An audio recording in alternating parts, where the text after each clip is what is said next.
사도행전 23장 12절부터 22절 같이 한번 읽습니다. 시작.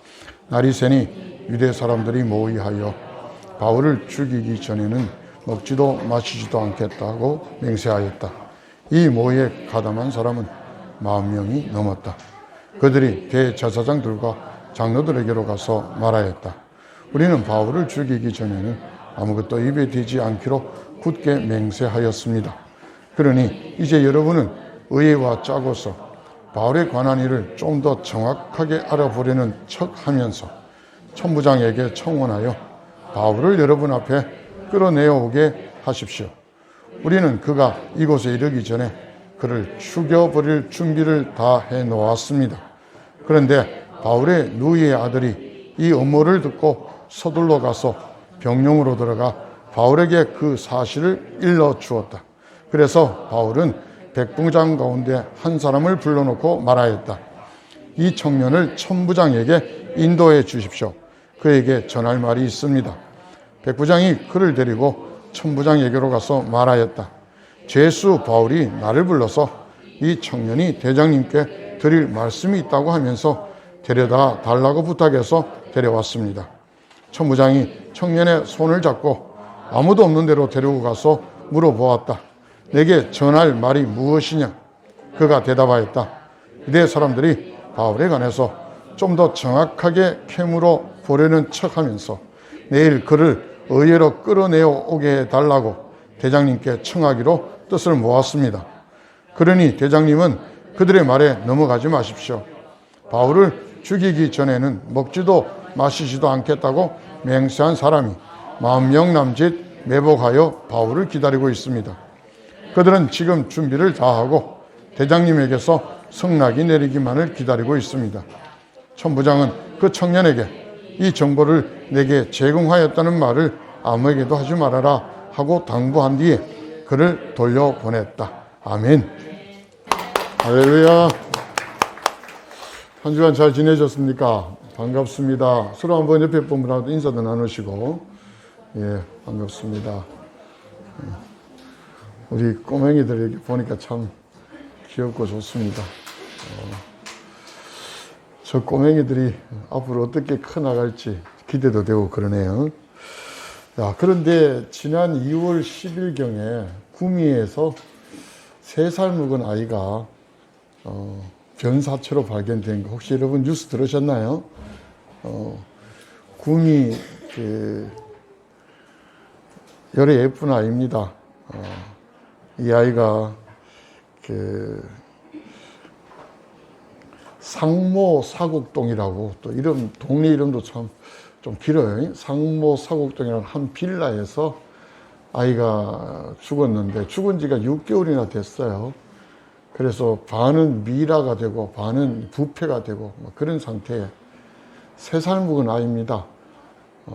찾아보니까 2018년 3월 30일생이에요. 근데 이제 수사를 해보니까 그의 엄마가 김 씨라고 되어 있는데 이 김 씨가 이혼을 했어요. 그래서 재혼을 하고는 전 남편의 아이라서 미워가지고 이사를 하면서 그냥 그 집에 놔두고 이사를 했대요. 아니 3살 먹은 아이를 그냥 집에 놔두고 자기들만 이사를 해서 아이가 굶어 죽었대요. 아, 너무 가슴이 아파요. 다른 사람도 자기 애인데. 그래서 그 김씨라는 그 친모를 수갑을 채워서 살인 그리고 아동복지법 위반으로 지금 구속을 하고 뭐 다 끝나는 줄 알았습니다. 그런데 그 DNA 검사를 하고 대조하는 과정에서 친모가 아닌 거예요. 친모하고 유전자가 달라요. 그래서 이상하다 하고는 주변에 있는 사람들을 DNA 검사를 하니까 그 아이를 죽었다고 발견한 그 사람이 누구냐면 그 위층에 빌라에 사는 외할머니입니다. A씨라고 하는, 뭐 성은 석씨입니다만은 보통 A씨라고 하더라고요. 이 A씨 외할머니가 그걸 발견하고 신고를 했는데 유전자가 A씨 그 외할머니라고 된 분이 친모로 나온 거예요. 좀 아이러니하죠. 친모가 된 겁니다. 그래서 지금 알아보니까 아기를, 외할머니 지금 50세입니다. 자기 딸이 아이를 가져서 출산할 때쯤 되고 자기도 아이를 가졌대요. 근데 그걸 숨기고 있었고, 감추고 있었고, 아이가 태어나서 병원에서 아이를 출산하고 자기 딸이 자기 집에 와서 친정이니까 몸조리 하는 동안에 아이를 바꿔치기 했대요. 그런데 이 아이가 김 씨가 병원에서 낳은 그 아이의 이름하고 출생 연도를 그대로 가지고 있어요. 그런데 그 아이는 그 아이가 아닌 거예요. 그러면 김 씨가 낳은 아이는 어디 갔는가? 지금 몰라요. 그 할머니에게 취조를 해도 나는 그런 적 없다고 지금 시침이 뚝 떼고 있어서 지금 사건이 벌어진 지 한 달이 넘었는데도 지금 프로파일러가 지금 들어가서 계속 수사를 지금 기법 수사라 그러더라고요. 그걸 지금 하는 중이랍니다. 그래서 이 아이를 출생도 몰라요. 태어나게 한 것도 모르고. 그래서 MBC에서 무슨 실화 탐사대인가에서 이제 이런 아이를 소식을 전하고 혹시 제보할 수 있는 사람들은 제보하라 그래서 사진 2장이 올라온 거예요. 이 사진 한번 보십시오. 얼마나 예뻐요. 피부도 뽀얗고 코도 오똑하면서 눈도 맑고 3살 먹은 아이예요. 근데 이 아이가 굶어서 죽었다고 생각해 보세요. 얼마나 가슴 아파요. 어떤 업무가 있었는지 잘 모르겠습니다. 그러나 그 아이가 그 속에서 희생당했다는 게 너무 가슴 아픈 거예요. 우리는 살면서 여러 가지 국면을 우리가 맞습니다. 누구든지 이렇게 위기에 처하려고 계획한 사람은 아무도 없습니다. 이 엄마가 이 아이를 돌봐야 되는데도 이 돌봄이 아니라 오히려 죽이고 그렇게 굶어 죽게 한 걸 이 아이가 알았을까요? 또 이 아이가 이름도 지금 나오지 않고 그냥 구미 3세 여아로만 이렇게 검색이 돼요. 근데 이 아이가 자기가 그걸 원한 것도 없어요. 이런 사건들이 펼쳐지는 이 이유는 뭘까? 이거는 업무입니다. 이 일을 누가 계획을 했고 진행을 했는 건 아직 밝혀지지 않지만 분명히 밝혀지리라 저는 그렇게 생각이 됩니다. 이 땅에 사는 우리들의 삶도 마찬가지입니다. 여기 있는 저와 여러분 모두가 우리 앞에 행복한 삶을 늘 바라고 또 구하고 그렇게 방향을 틀어가지만 그것이 행복한 삶이 아니라 어떨 때는 구덩이 같고 진흙덩이 같고 빠져나오지 못할 수렁 같은 경우도 되게 많다고요. 근데 이런 일을 우리는 왜 겪어야 되죠? 왜 우리는 이를 경험해야 되냐고요? 그런데 실은 제가 늘 이야기를 합니다. 진공과 진공 아닌 상태를 이야기합니다. 진공의 상태는 힘을 주면 저항이 없기 때문에 계속 그 힘을 유지를 해요. 에너지가 유지됩니다. 진자 운동을 치면은 진공 상태는 저항이 없어서 그냥 계속 진자 운동을 할 수밖에 없어요. 그런데 지금 우리가 진공 상태가 아닌 이곳에는 공기가 있는 곳에는 왔다 갔다 하면은 이 저항값에 부딪혀서 계속 힘이 줄어들 수밖에 없어요. 그러면 이 힘을 계속 유지하려면 에너지가 공급되어야 되잖아요. 그래서 우리는 이 건전지라 그러죠. 배터리를 넣어서 그 힘을 공급을 합니다.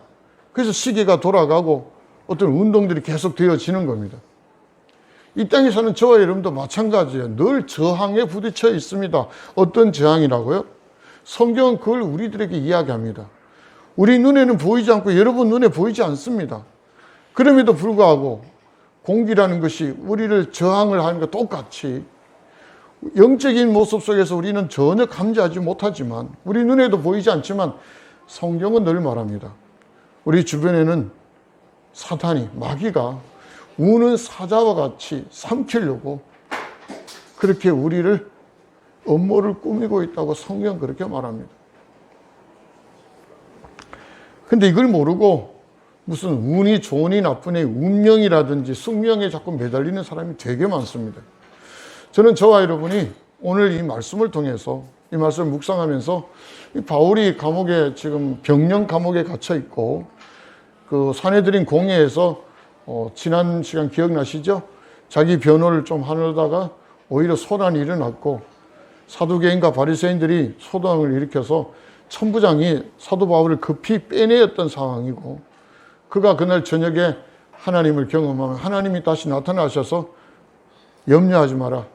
네가 예루살렘에서 나를 정언한 것 같이 로마에 가서도 정언하여야 할 것이다. 그렇게 말씀하신 대목까지 우리가 지난주 봤습니다. 그런데 그 병령에 있는 상황 속에서 어떤 일이 벌어졌나 하면은 이런 업무가 진행이 됩니다. 아마 사두개파 사람인지 바리새파 사람인지 정확하게 언급은 안 되어 있지만 이들이 아마 연합한 것 같아요. 우리들이 이렇게 싸워서는 사도 바울을 어떻게 할 수가 없다. 바울이라는 사람을 어떻게 우리가 처리할 수 없으니 우리가 일시적으로 힘을 합치자.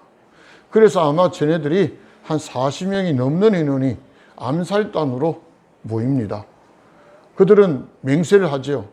바울을 죽이기 위해서 모든 걸 다 하지만 바울이 죽기 전에는 먹지도 마시지도 않겠다. 이렇게 맹세하면서 암살단을 조직을 합니다.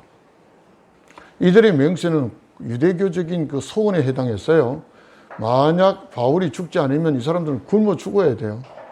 아무것도 못 마시고 소원이니까 아무것도 못 마시고 못 먹고 그냥 죽어야 되는 아주 독한 맹세를 지금 합니다.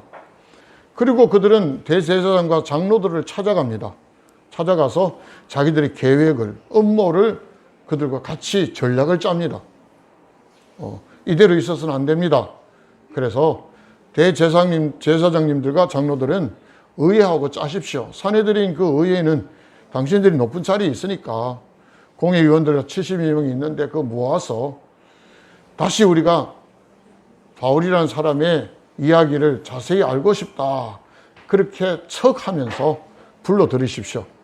그러면 그 사람이 병령에서 나와서, 지금은 군사들이 지키고 있으니까 못하잖아요.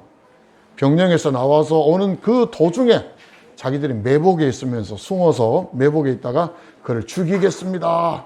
이런 업무를 지금 짜는 거예요. 늘 우리의 삶은 이런 업무가 있는 것 같아요. 저는 이런 걸 잘 경험을 남을 어떻게 해꾸지하려는 그런 업무를 꾸민 적이 없어서 잘 모르는데요.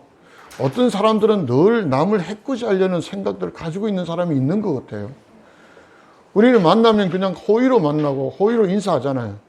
근데 어떤 사람은 그렇지 않은 것 같아요. 꼭 남의 뒤를 캐고 또 말꼬리를 잡고 그걸 무슨 업무같이 남들에게 이상한 소리를 풍기고 그런데 가만히 보면요. 그런 사람은 늘 자기들이 그렇게 행동을 해요. 늘 그렇게 행동해서 자기가 만나는 사람도 꼭 그렇게 행동하는 줄 압니다. 제가 아는 그 목사님 한 분이 계시는데 정말 교단을 위해서 되게 애를 쓰십니다. 근데 애를 쓰시는데 이렇게 위원직을 맡아서 교단을 위해서 애를 쓰는데, 그래서 총회에 가서 그 회의도 하고 이렇게 하는데, 그렇게 하면은 교통비 조금 줘요. 그런데 어떤 사람이 막 욕을 하고 다닌답니다. 내가 그 이야기 듣고 좀 화났어요. 저런 사람 물러나야 된다고. 와서 교통비만 받아간다고. 저는 몰랐는데 그 말한 사람은 교단에 어마어마하게 돈을 빼먹는 사람이었어요. 어마어마하게 빼먹는 사람이었어요. 저는 깜짝 놀랐습니다. 어제 저한테 또 연락이 왔는데, 우리 총회 빌딩을 짓는데 그 빌딩이 지으면은 감사가 되거나 보고가 돼야 되는데 하나도 없어요. 건축에 원래 리베이트가 많다는 건 대부분 알잖아요. 하나도 없어요. 근데 그 말했던 사람이 매일 출근을 해가지고 현장에 출근해서 교통비로 30만 원씩 매일 받아갔답니다. 나는 그 말 듣고 깜짝 놀랐어요. 그래서 그렇구나. 자기가 그런 짓을 많이 하니까 남들도 그런 짓을 한다고 이렇게 생각하고 있구나. 이게 음모론이에요. 늘 그렇습니다. 자, 우리 한번 보십시오. 여러분과 제가 원하는 그런 삶이 우리 앞에 펼쳐지길 바라지만 사단은 늘 하나님께 반역하는 사람이에요. 이 하나님께 반역하다 안 되니까 하나님을 닮은 우리 그리스도인들에게 늘 반역을 꿈꿉니다. 앞에 함정을 만들고 모략을 세우고, 영어로 부비추랩이라 그러죠. 터지게 만드는 그런 사건들이 우리 앞에 굉장히 많습니다. 근데 우리는 살아가면서 그런 것들이 우리의 어떤 힘을 빼게 만들어요. 좌절하게 만들고 낙심하게 만들고, 여러분 성경 한번 보십시오. 욥이라는 사람 동방의 의인이라고 성경은 그렇게 말합니다. 근데 사단은 그걸 시비를 걸어요. 엄부를 풍기죠. 하나님 찾아가서 하나님 당신이 이렇게 보호해 주니까 얘가 의인으로 살지. 하나님이 관여 안 하고 책임지지 않으면 얘가 의인으로 살겠냐고. 그렇지 않다고. 그렇게 시비를 걸고 지금 업무를 품입니다. 그래서 하나님이 뭐 네가 알아서 해봐라. 재산 다 없애고 자식들까지 다 죽여버렸습니다. 그래도 욥은 끔찍도 안 해요. 하나님을 찬양하고 여호와 하나님을 높이며 겸손하게 그 아픔 속에서도 신앙과 믿음을 지키고 나가죠. 그러면 끝내야 되는데 마귀는 그렇지 않습니다. 하나님께 다시 갑니다. 그의 몸이 안 아프니까, 지가 몸이 안 괴로우니까 지금 이렇습니다. 그 몸을 괴롭히고 그 병들고 어려워하면 하나님 분명히 배반할 겁니다. 또 이렇게 주장해서 또 부비출입을 만드는 거예요. 근데 결국은 어땠어요? 하나님의 사람은 그런 데 넘어가지 않잖아요. 욥은 믿음으로 그걸 이겨냅니다. 그리고 결과는 어때요? 하나님이 그가 당했던 그 많은 아픔들을 2배로 갚아주십니다. 재산도 2배가 되고요. 자녀는 2배가 아니지만 자녀들도 10명이나 풍성하게 채워지고요. 그가 다시 돌아가는 모습들 우리가 읽기 성경을 통해서 많이 알고 있습니다. 어느 순간에 우리 앞에 골리앗이 나타날 수 있습니다. 여러분이 감당하지 못하고 저도 감당하지 못해요. 그런 골리앗이 나타나서 큰 소리 빵빵 쳐서 우리의 삶을 주눅들게 만들고 좌절들게 만들 수 있습니다. 신나게 다니는데 우리 앞에 홍해가 딱 가로막고 있고요. 뭔가 이제 해보려고 될 거다 싶어서 가는데 여리고 성벽이 우리를 딱 막고 있는 이런 삶의 고비고비마다 위기도 있고 어려움이 많습니다. 저는 오늘 이 말씀을 통해서 느끼는 게 그거예요. 아, 마귀들이 우리의 삶을 이렇게 업무를 꾸미고 있구나. 사도 바울이 나쁜 사람이 아니잖아요. 하나님의 영광을 위하여 주의 복음을 위하여 그의 모든 걸 다 버렸습니다. 그가 바리새파에서 나와서 예수님을 따르면서 인간관계도 정리가 되어지고 아버지로부터 내려오는 모든 유산도 다 끊어져요. 완전히 다 포기한 겁니다.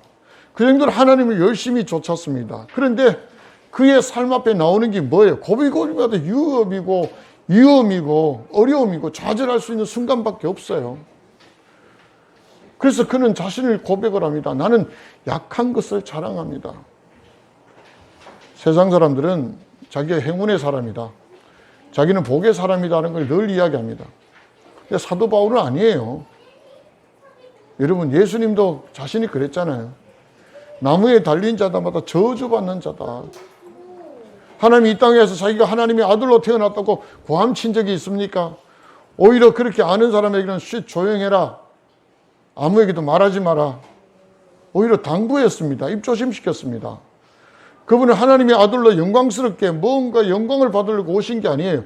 그분은 이 땅에 모든 사람들의 구주가 되기 위해서 죽어야 되는 그런 운명을 타고나서 그냥 죽는 게 아니라 성경에 말씀한 대로 저주받아 죽는 그런 모습으로 온다니까요. 근데 우리는 늘 좋은 것, 늘 괜찮은 것에만 눈이 꼽혀 있어요. 그러다 보니까 예수님을 바리새인들은, 유대인들은 예수님을 구세주로, 자기가 기다렸던 메시아로 영접하지 않습니다. 자기들이 생각할 때는 예루살렘 고관 대작의 아들로 태어나서 왕 같은 모습으로 이 나라를 구원할 줄 알았어요. 그런데 저 변두리, 우리 말하면 저 강원도 저 산골 깡촌에 있는 그 나사렛이라는 동네의 목수의 아들로 와서 뭘 한다고 하니까 이건 기도 안 차는 거예요. 여러분, 우리 과거에 정부에도 고등학교 출신이 대통령이 된 적이 있습니다. 아시죠? 누군가? 그 대통령이 되어서 당선이 되어서 국회에 처음 들어와서 연설하기로 되어 있는데 국회의원들이 자리에 일어나질 않았습니다. 왜요? 부산 상고 출신이에요. 그런데 국회의원들은 다 서울의 빵빵한 대학을 다 나온 사람들이고 학력으로는 꿀리지 않는 사람들이 쫙 나와 있습니다. 그런 사람들이 고등학교 졸업한 사람 앞에 선다는 게 자기 자존심이 상해서 안 섰어요. 그때 그 소식을 뉴스로 듣고 참 참담했습니다. 그리고 나중에 기어이 그들이 모여서 그 대통령을 탄핵을 시도했잖아요. 탄핵을 시도했고 국회에서 그걸 통과시켰습니다. 탄핵 소추안을. 그리고 더 높은 곳에 가서 그만 그들이 기각이 되어가지고 각하되었나요? 기각이 되어서 탄핵이 되지는 않았지만 그와 같은 일 우리가 경험합니다. 뭔가 괜찮아 보여야 뭐 우르르 보죠. 점이 돼 있는 사람은 알로 보는 거예요. 근데 성경은 그렇게 말하지 않습니다. 자, 다시 한번 본문으로 돌아갈게요. 왜 여러분에게 음모를 꾸밀까요? 그렇다면 다시 성경에 바울에게 왜 음모를 꾸밀까요? 왜 바울을 죽이려고 이렇게 바락바락 발악을 할까요? 바울이 중요한 사람일까요? 별 볼 일 없는 사람이라서 그럴까요? 바울은 되게 중요한 사람입니다. 사단은 이 바울을 그냥 두면 안 되기 때문에 이렇게 음모를 꾸며요. 제가 확신하게 여러분에게 자신 있게 말합니다. 여러분 삶이 사도 바울같이 힘들고 어렵고 뭘 해도 잘 안 되는 사람들 좌절하지 마십시오. 여러분 되게 중요한 사람이에요. 하나님이 여러분을 되게 중요하게 생각하고 있다고요. 그 사단이 여러분의 발목을 계속 잡는 겁니다. 거기에 사도 바울이 좌절하나요? 절대 좌절하지 않습니다. 낙심하나요? 낙심하지 않습니다. 그는 자기 앞에 해야 될 일만 바라보며 일어나갑니다. 심지어는 자기의 그 고난받은 걸 자랑으로 여깁니다. 그걸 자기의 훈장으로 생각하고 있어요. 남들은 자기의 강함을 자랑하지만 사도 바울은 자기의 약함을 자랑합니다. 지금 우리 사회에 보면 참 못난 사람이잖아요. 그렇게 해서 누가 따르겠어요? 목회자들이 만나보면 늘 자랑하고 싶은 목회자들 되게 많아요. 뭐 하면은 뭐 어떻게 했고 저떻게 들어본 저는 늘 제가 낮추기를 원합니다. 그래서 교단에서도 이번에 뭐 귀학위원장이라 해서 감투를 씌워줬는데 사람들이 많이 뭐 저한테 뭐 전화도 오고 그래요. 근데 그때마다 저는 정말 모릅니다. 아무것도 모릅니다. 그냥 법 조금 알아서 지금 하는 거지 다른 건 잘 모릅니다. 인맥도 없고 백도 없고 그렇습니다. 그렇게 이야기합니다. 그러니까 다들 웃으면서 허허 그렇습니다. 어제 전화 오신 한 목사님은 그래요. 목사님은 이미지가 좋습니다. 이미지밖에 없는 것 같아요. 저한테는. 이미지가 좋습니다. 고맙습니다. 정말 없어요. 있는 척 할 것도 없고 능력도 없고 그런 생각이 들어서 그렇게 이야기를 합니다. 사도 바울의 의미를 기억하십시오. 저도 이렇게 무슨 일을 추진하다가 잘 안 되고 어렵고 바라는 일들이 계속해서 실현이 안 될 때는 낙심할 때가 있습니다. 그러나 오늘 말씀을 통해 저와 여러분 다시 한번 생각해 봐야 돼요. 음모는 절대 우리에게 낙심할 수 있는 게 아니다. 그 음모 뒤에는 반드시 나타난다는 거예요. 골리앗이 나타나면 또 누가 나와요? 예? 골리앗이 나오면 그냥 무너지나요? 안 무너지죠. 누가 나와요? 다윗이 나온다니까요. 그래서 골리앗을 물리치고 다시 기세가 올라와요. 홍해가 우리 앞을 가로 막아요. 그러면 반드시 홍해는 어떻게 된다고요? 갈라지게 돼 있어요. 제가 좋아하는 그 CCM에는 갈라지지 않으면 무리로 걸어오게 하리. 나 그 찬송 그 CCM 부를 때 보면 기가 막혀요. 홍해 갈라지기만 기다리고 있는데 갈라지지 않는데 그러면은 우리가 무리로 걸어가야 된다. 이 정도까지 믿음을 있어요. 야, 대단해요. 우리 앞에 여리고 성벽이 딱 막혀 있어요. 어떻게 해요? 7바퀴 돌면 돼요. 그리고 괌 한번 치르세요. 무너지게 되어 있다고 성경은 말합니다. 그런데 오늘 성경의 본문의 말씀에 이 업무가 진행되는데 이 바울의 조카가 뜬금없이 나타나요. 바울은 모든 가족 관계도 다 끊어졌잖아요. 원래 바울의 고향이 다소입니다. 길리기아 출신의 다소라는 그 조그마한 동네에서 자라와서 아주 총명하니까 이 예루살렘을 아마 유학을 했는데 오늘 성경에 보니까 누이라고 등장합니다.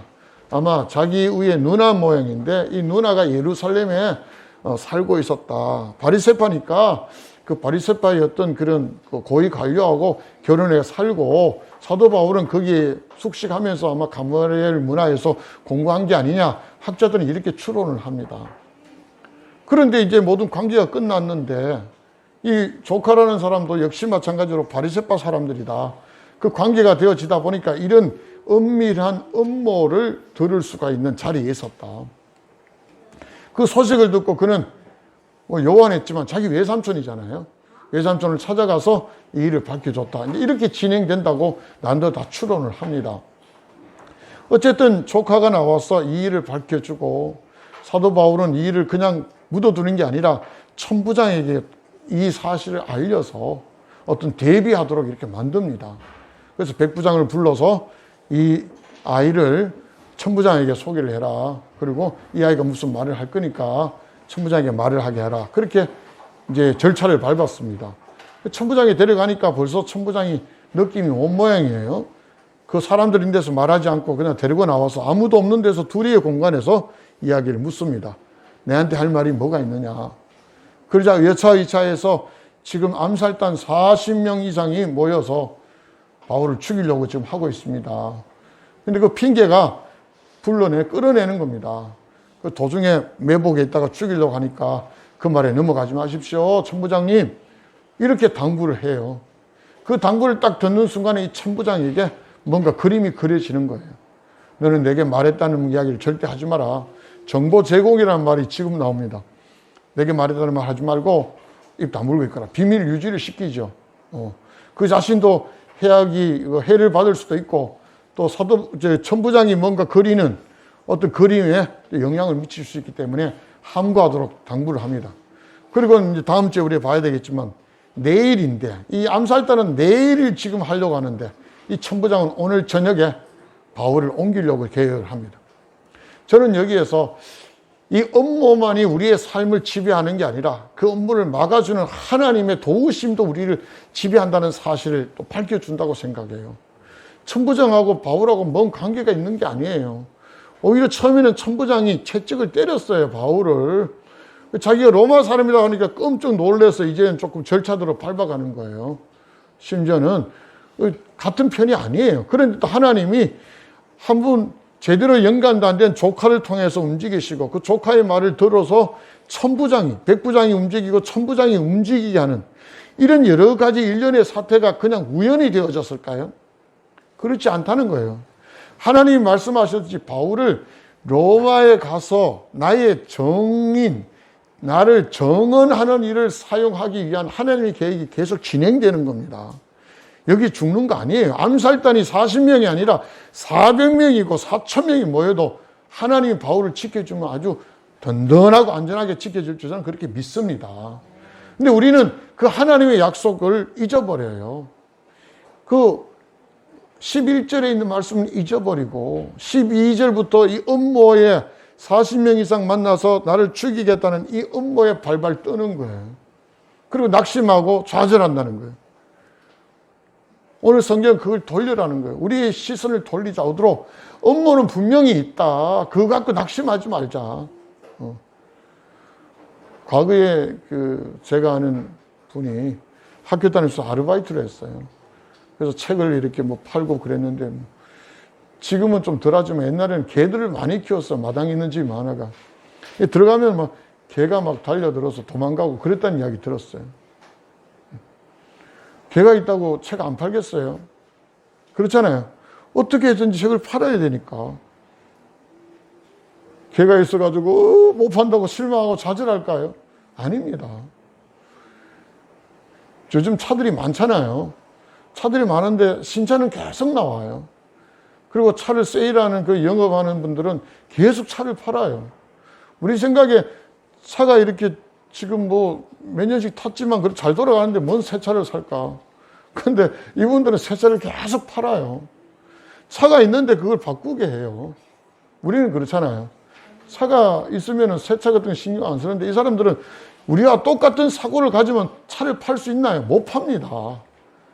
그래 중고차를 치우고 새 차를 살 수 있도록 그 전략을 꾸미고 한다는 거예요. 우리가 잘 아는 세일즈맨 아시죠? 저 북극에 냉장고 팔아먹는 사람. 두 사람을 보냈는데 아이고 냉장고는 북극에 필요 없습니다. 그 전부 다 얼음 덩어리인데 뭐하러 냉장고 안 팔립니다. 그랬지만 오히려 냉장고가 한 대도 없습니다. 냉장고 팔 때가 제일 좋은 시장입니다. 그 사람이 가서 냉장고 다 팔았다는 거 아닙니까? 아프리카에 신발이 필요 없대. 왜? 모든 그 부족들이 신발 벗고 다닌대요. 그래서 신발 공장에서 사람 보내드리면 얘는 장사가 안 된대. 그런데 그 신발을 다 신기게 한 사람이 있다고요. 그 시각이 우리에게 필요하지 않나요? 그냥 일반적인 시각이 아니에요. 하나님이 우리를 지켜주시고 이 업무, 이 함정 속에서 우리를 뛰어넘게 하셔서 하나님의 그 일들을 나와 여러분을 통해서 이루게 하신다는 이 시각이 우리에게 필요하다고요. 맨발을 보고 신발 안 신으니까 신발 필요 없겠나가 아니라 저 맨발이니까 다 신발을 신기자는 이게 필요하다는 이야기예요. 제가 마지막으로 소개시켜 드릴 것은 이스라엘이요. 우리와 비슷한 시기에 독립을 합니다. 2000년 동안이나 그들은 방랑하고 떠돌아다니는 민족이었는데 2차 세계대전이 종식이 되고 난 다음에 영국하고 미국하고 러시아하고 이렇게 서로 자기들이 회담을 맺어서 이스라엘을 독립시켜주게 합니다. 물론 그때도 우리도 독립시켜주게 했죠. 그 이스라엘이 그냥 뜬금없이 옛날엔 그렇게 살았지만 지금은 2000년 동안 팔레스타인 사람들이 계속 살았어요. 팔레스타인 말이 성경에 나온 블레셋이 팔레스타인이에요. 영어 발음이 팔레스타인이고 그때 당시엔 블레셋인데 이 팔레스타인이 2000년이나 살았는데 그 예루살렘 주변으로 이스라엘 땅에 물러나라고는 그곳에다가 이스라엘 독립시킨 거예요. 그 전 세계에서 다 지금 돌아오는 거예요, 거기에. 지금도 한 1000만 안 되죠, 이스라엘 민족이. 그렇게 모였어. 그러니까 그 주변에 있는 아랍권들은 전부 다 같은 동맹이잖아요. 이집트, 요르단, 시리아, 사우디아라비아 다 동맹이에요. 그들에 비하면 인구는 100배 이상이나 많아요.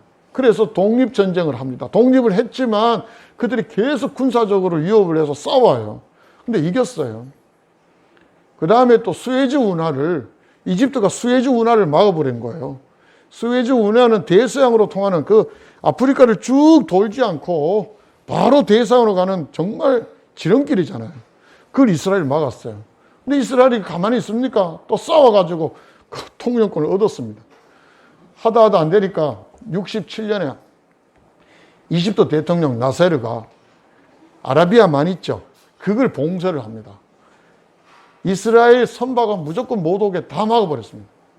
그러자 이스라엘의 그 유명한 애꾸는 모세 다얀이라는 장군이 있습니다. 기억나시나요? 저는 어릴 때, 제가 초등학교 다닐 때 그 6.1 전쟁이라는 이야기 정말 우리 많이 들었습니다. 이름이 모세 다얀이에요. 이 왼쪽 눈이죠? 왼쪽 눈을 이렇게 애꾸로 해가지고 이렇게 눈 가림막을 타고 있는, 머리는 대머리인데요. 이분이 장군이에요. 이분이 선제 공격을 합니다. 선제 공격을 해요. 그래서 1시간 만에 비행기를 띄워서 1시간 만에 이집트와 시리아, 요르단에 있는 모든 공군 비행기를 다 파괴시킵니다. 그때 이집트의 레이더가 23대에 1967년에 이집트가 23대의 레이더를 장착하고 있었고 러시아, 그 다음에 그 지중해하고 유럽 쪽이니까요. 미국의 모든 그 항공 시스템들이 다 되어 있는데 레이더망이 하나도 안 걸린 거예요. 어떻게 했나 보니까 우회를 해가 바로 가는 게 아니라 저 돌아서 거꾸로 들어온 거예요.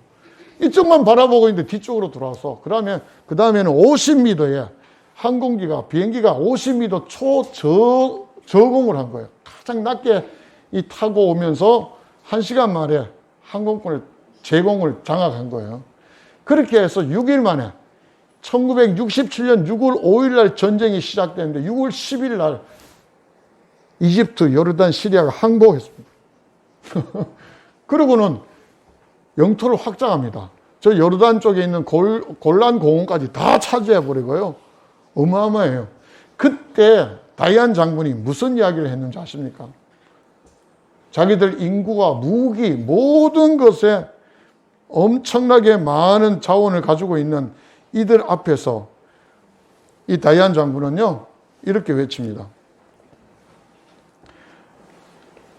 저 사람들이 가지지 못한 무기가 우리는 있습니다. 한 방에 저들을 보낼 수 있는 아주 강력한 무기를 우리는 가지고 있습니다. 이스라엘 국민들이요, 절대 실망하지 마십시오. 반드시 그 무기를 사용만 하면 우리는 단번에 이길 겁니다. 그 연설을 모세 다이안 장군이 이야기했어요.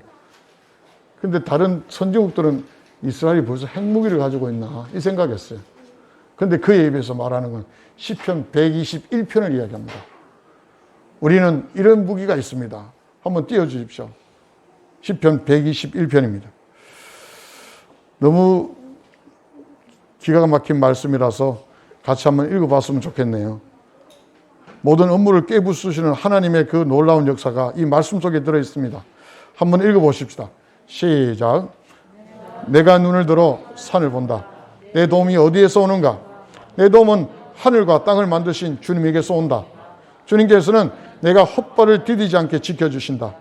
너를 지키시느라 졸지도 않으신다. 이스라엘을 지키시는 분은 졸지도 않으시고 주무시지도 않으신다.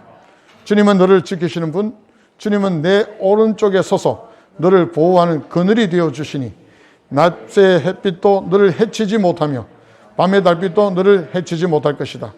주님께서 너를 모든 재난에서 지켜주시며 내 생명을 지켜주실 것이다. 주님께서는 내가 나갈 때나 들어올 때나 이제부터 영원까지 지켜주실 것이다. 할렐루야. 우리를 이기게 할 수 있는 신병기는 바로 시편 121편이라는 모세 다이안 장군의 이야기가 6일 만에 전쟁을 승리로 이끌었습니다. 저는 저와 여러분이 똑같은 걸 경험하기를 원합니다. 사도 바울이 그 음모와 수많은 위험 속에서 흔들리지 않고 하나님의 길을 갈 수 있었던 것은 하나님의 이런 도우심이 있습니다. 음모를 완전히 파괴할 수 있는 하나님의 도우심과 지키심이 있습니다. 천하보다 더 귀한 영혼이라고 그러셨습니다. 예수의 피로 여러분의 생명을 하나님이 사셨다고 그랬습니다. 여러분이 이 땅에서 힘들고 어려운 것 하나님 모르시지 않습니다. 오늘 우리가 시편 121편에 하나님이 다 아십니다. 졸지도 않으시고 주무시지도 않으신 분, 그분이 왜 우리를 이렇게 지금 방치하듯이 놔두었을까요? 아직 때가 아닌 겁니다. 조금만 더 기다리십시오. 인내하십시오. 하나님께서 바울에게 조카를 보내주시고 또 천부장을 붙여주셨듯이 골리앗을 만난 이스라엘 군대 앞에 다윗을 보내주신 것 같이 홍해 앞에 하나님 모세를 통하여 갈라지게 하듯이 여리고 성벽 앞에서 우리가 과음을 지르며 무너지게 하듯이 하나님 반드시 우리에게 길을 내어 주실 믿습니다.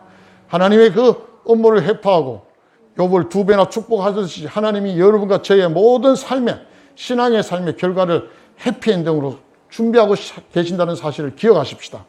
좌절하지 마시고 다시 한번 저와 여러분이 떨쳐 일어날 수 있는 우리의 좌절과 고난과 아픔과 업무 속에서도 떨쳐 일어날 수 있는 멋진 힘찬 믿음의 사람들이 다 되시기를 주님의 이름으로 축복합니다. 아멘. 기도하겠습니다. 고맙고 감사하신 아버지, 오늘도 변함없이 이 주일 아침 주님을 찬양하며 예배의 영광 돌리게 하시고 또 준비케 하신 말씀 전하게 했습니다. 때론 삶이 우리를 우울하게 만들고 좌절하고 낙심하고 그냥 주저앉아 버릴 때가 참 많습니다. 그러나 성경을 통해서 다시 한번 저희들이 일어나야 될 이유를 알게 하신 하나님, 하나님은 우리를 책임져 주시는 하나님이라는 사실을 다시 한번 확인합니다. 오 주님, 이 말씀이 우리의 힘이 되고 능력이 되게 하셔서 좌절하고 고난받고 힘들어하는 이 사실 속에서 다시 떨쳐 일어나며 모든 근육이 모든 삶의 힘으로 에너지로 작용할 수 있도록 역사하여 주시옵소서. 우리의 눈에 흐르는 눈물을 닦아주신다고 약속하신 하나님, 우리의 슬픔이 변하여 노래가 되고 춤이 되고 기쁨이 되게 하신다고 약속하신 하나님, 그 말씀 그 약속들을 믿으며 오늘도 나아가는 모든 예배자들에게 주님 함께 하셔서 기어이 저들의 삶이 해피엔딩할 수 있는 멋진 믿음의 삶으로 나아갈 수 있도록 역사하여 주시옵소서. 감사드리며 예수님 이름으로 간곡히 기도합니다. 아멘.